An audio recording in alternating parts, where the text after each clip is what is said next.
प्राचीन समय की बात है। एक समुद्र के किनारे एक गुरु अपना आश्रम बनाकर रहा करते थे। हजारों शिष्य उनसे ज्ञान ग्रहण करने के लिए दूर दूर से उनके पास आकर रहते थे।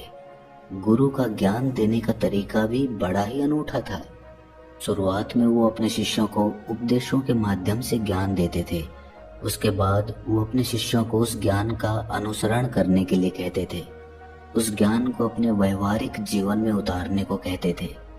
एक बार उस आश्रम में एक सम्राट अपने बेटे को लेकर पहुंचा।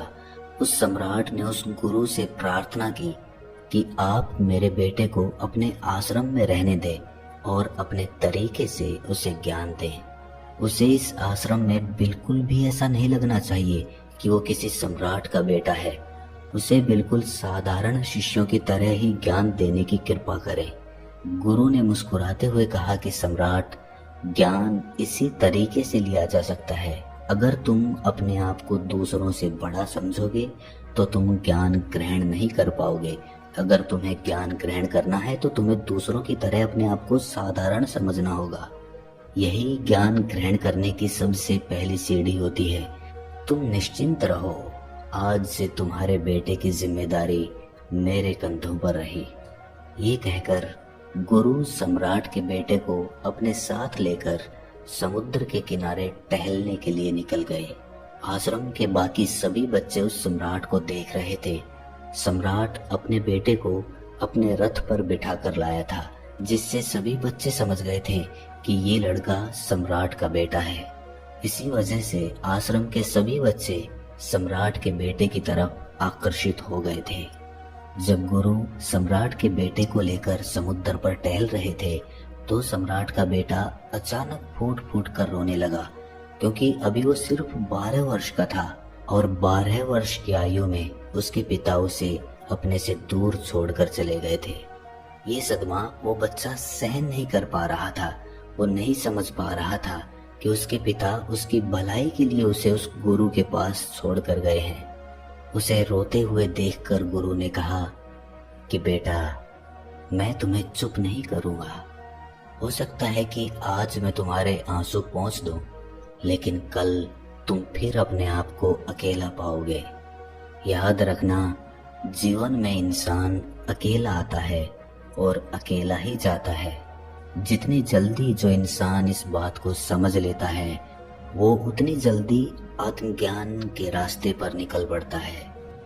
गुरु ने अपनी बात आगे बढ़ाते हुए कहा कि जो इंसान अकेला रहना सीख लेता है वही खुद से प्यार कर पाता है, और जो खुद से प्यार करना जानता है वो किसी के भी जाने का अफसोस नहीं करता, क्योंकि वो खुद से ही प्यार करता है। धीरे धीरे तुम आश्रम के माहौल में ढल जाओगे। शुरुआत में तुम्हें समस्या आ सकती है, लेकिन कुछ दिनों के बाद तुम इसे आत्मसात कर लोगे। उसके बाद तुम्हें यही जगह बहुत अच्छी लगने लगेगी। ये जगह तुम्हें अपनी महल जैसी लगने लगेगी। संध्या हो चली थी। समुद्र के दूसरे छोर पर सूरज छिपने लगा था और अपनी लालिमा पूरे आसमान में बिखेर रहा था। बड़ा ही सुंदर दृश्य था और गुरु उस शिष्य को अपने साथ लेकर आश्रम में वापस लौट आए। उस शिष्य को भी थोड़ी सांत्वना मिली, क्योंकि गुरु की आंखों में एक अभूतपूर्व शांति झलक रही थी।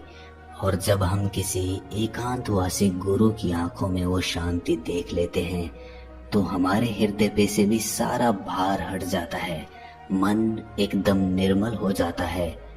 जब सम्राट का बेटा रात्रि का भोजन करने के लिए भोजन कक्ष में पहुंचा तो आसपास के सभी शिष्य उसके पास आने लगे। उन सभी को पता था कि ये सम्राट का बेटा है और अगर हम इससे दोस्ती कर लेते हैं तो उससे हमारा बहुत फायदा होने वाला है। यही सोचकर आश्रम के ज्यादातर बच्चों ने उसे घेर लिया था। बस कुछ बच्चे जो अकेले रहने का महत्व समझते थे, जो दिखावे में विश्वास नहीं करते थे, वो उस सम्राट के बेटे के पास जाने की बजाय अपना पूरा ध्यान खाने पर लगा रहे थे और एकांत में बैठकर अपना भोजन कर रहे थे। कुछ दिनों के बाद सम्राट के बेटे की आश्रम के ज्यादातर बच्चों के साथ दोस्ती हो गई। अब वो आश्रम में उन बच्चों के साथ घूमता, उन्हीं के साथ अपना ज्यादातर समय बिताता। आखिरकार सम्राट का बेटा था, सुख सुविधाओं में पला बढ़ा था। आसपास बहुत से दास और दासियां होते थे। आसपास अपने मित्रों से घिरे होना, वही दिनचर्या उसने इस आश्रम में भी अपना ली थी। ऐसा नहीं था कि गुरु को ये सब पता नहीं था, पर गुरु उसे अलग तरीके से ज्ञान देना चाहते थे। बच्चों को ज्ञान आप उपदेश देकर नहीं दे सकते, उन्हें साक्षात्कार कराना पड़ता है। उसके बाद उन्हें वो बात समझ आती है जो आप समझाना चाहते हैं। गुरु को ये बात पता थी कि अगर मैं इसे बोलकर बताऊंगा तो ये कभी समझ नहीं पाएगा। मुझे इसे दिखाना पड़ेगा, इसे एहसास कराना पड़ेगा कि अकेले रहने से ही तुम अपनी शक्तियों को जान पाओगे। ये सीख देने के लिए गुरु एक दिन उस शिष्य को अपने साथ एक पहाड़ी की चोटी पर ले गए। पहाड़ी पर पहुंचकर गुरु ने उस शिष्य से कहा कि अब तुम्हारा ज्ञान पूरा हो चुका है, बस एक आखिरी रात तुम्हें यहाँ पर बितानी होगी। उसके बाद अगले दिन शाम को मैं तुम्हारे राजमहल में तुमको पहुंचा दूंगा।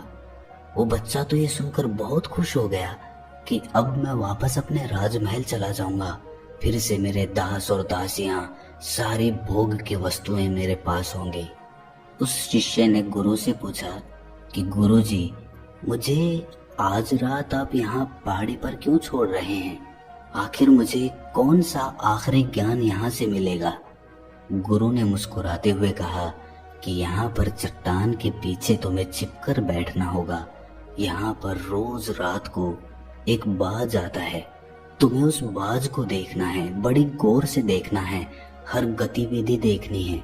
और उस बाज को देखने के बाद अगले दिन अगर तुम उस बाज की खूबियां मुझे बता पाए तो मैं तुम्हें तुम्हारे राजमहल वापस भिजवा दूंगा। और हाँ, सुबह आने से पहले एक बात पर और ध्यान देना है। एक चरवाहा यहाँ पर अपनी भेड़ों को चराने के लिए आता है, तुम्हें उन भेड़ों की गतिविधियां भी देखनी है। याद रखना, बाज की गतिविधि रात को और भेड़ों की गतिविधि सुबह। अगर तुम दोनों की गतिविधि ध्यान से देखकर मुझे बता पाए तो तुम इस आश्रम से हमेशा के लिए आजाद हो जाओगे। तुम्हारा ज्ञान पूरा हो जाएगा। मैं तुम्हारे पिता को कह दूंगा कि ये बच्चा हमारे आश्रम का सबसे ज्ञानी बच्चा है। ये कहकर गुरु अपने आश्रम में वापस लौट आए और वो बच्चा वहीं पर उस चट्टान के पीछे खड़ा हुआ उस बाज का इंतजार करने लगा।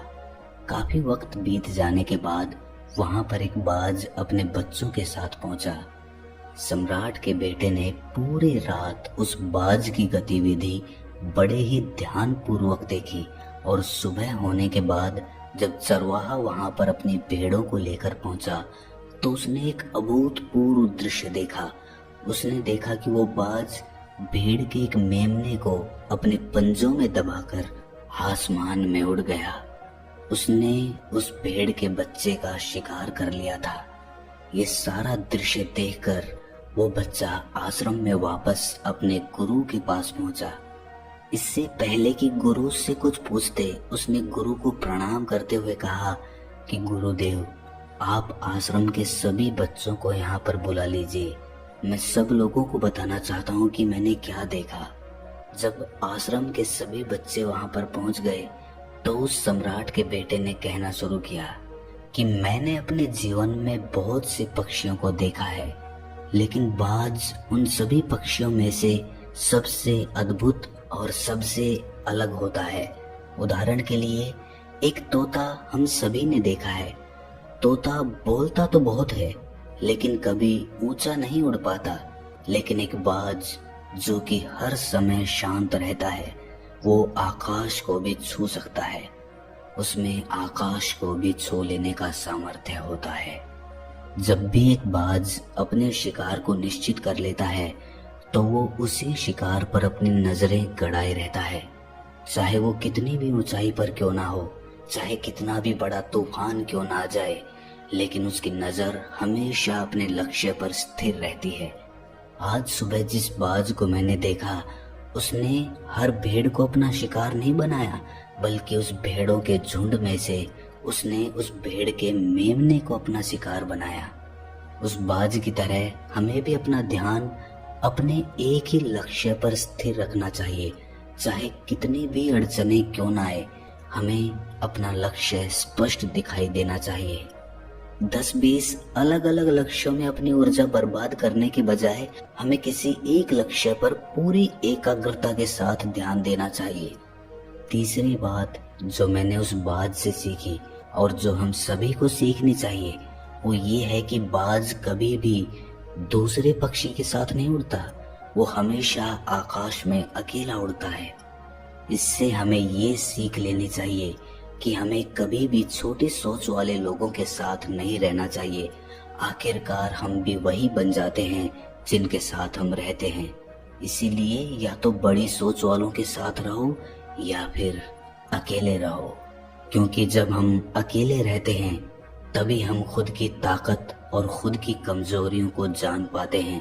कमजोरियों को जानकर उनको दूर कर सकते हैं और अपनी ताकत को जानकर उसका सही इस्तेमाल कर सकते हैं। लेकिन वो तभी संभव होगा जब हम अकेले रहना सीखेंगे। चौथी सीख जो हमें एक बाज से लेनी चाहिए कि एक बाज हमेशा अपनी सीमाओं से ऊपर उठकर उड़ता है। जब तूफान आता है तो हर एक पक्षी अपने घोंसले की तरफ भागता है, खुद को छुपाने की जगह ढूंढता है, लेकिन बाज ऐसा कुछ भी नहीं करता। वो खुद की सीमाओं को तोड़कर बादलों से भी ऊपर उड़ने का प्रयास करता है। हवाएं उसे थपेड़े मारती हैं, पंख उसके भारी हो जाते हैं, पानी और धूल की वजह से उसे कुछ दिखाई नहीं देता, लेकिन वो फिर भी आसमान की तरफ उड़ता रहता है और अंततः बादलों से भी ऊपर निकल जाता है और वहां तब तक उड़ता रहता है जब तक मौसम ठीक नहीं हो जाता। अपनी सीमाओं को सिर्फ इसीलिए तोड़ पाता है क्योंकि वो समस्या के आने पर उससे घबराता नहीं है, उससे डरकर बचने का प्रयास नहीं करता, बल्कि एक सकारात्मक नजरिए के साथ उसका सामना करता है। जीवन में चाहे कितनी भी अड़चनें क्यों ना आए, हमें उन अड़चनों से लड़ना चाहिए, ना कि उनसे डरकर कहीं छिपकर बैठना चाहिए। बहादुर तो वो लोग होते हैं जो तूफानों से टकरा जाते हैं, कायर तो अपने घर में, अपने घोंसले में अपनी जगह ढूंढकर बैठ जाते हैं। पांचवी बात जो हमें एक बाज से सीखनी चाहिए कि बाज कभी भी अपने घोंसले में घास के कोमल तिनके नहीं रखता। जो तिनके कोमल होते जाते हैं वो उन्हें निकाल कर फेंकता रहता है। उसी तरह चाहे कितनी भी आरामदायक जिंदगी आपको मिली हो, लेकिन उस आराम से ऊपर उठकर अपने आलस्य को तोड़कर जीवन में मेहनत करते रहना चाहिए। जीवन में पसीना बहाना चाहिए, शारीरिक मेहनत करनी चाहिए। अपने घोंसले से कोमल तिनके उठाकर फेंक दो और आज ही अपने आलस्य को तोड़कर निकल पड़ो। हर दिन अपने आप को चुनौतियां दो, हर दिन मुश्किलों से लड़ो, क्योंकि वही मुश्किलें तुम्हें मजबूत बनाएंगी। जंगल के राजा शेर को भी झुंड बनाकर शिकार करते हुए देखा जा सकता है, लेकिन बाज हमेशा अकेला शिकार करता है, क्योंकि वो जानता है कि भीड़ हौसला तो देती है मगर साहस छीन लेती है। आदमी को हमेशा अकेले ही आगे बढ़ना होता है। यही कारण होता है कि वो जल, थल और नभ सभी जगहों पर अपने शिकार का परचम लहरा सकता है। बाज की उम्र लगभग 70 साल की होती है, लेकिन 40 साल में ही उसका शरीर बूढ़ा हो जाता है। नाखून उसके पैरों में धंसने लगते हैं, पंख उसके शरीर में चिपक जाते हैं, उसकी चोंच मुड़ जाती है, उसका शरीर भारी हो जाता है। ऐसी स्थिति में शिकार करना तो क्या, उड़ने की भी हालत नहीं रहती उसकी।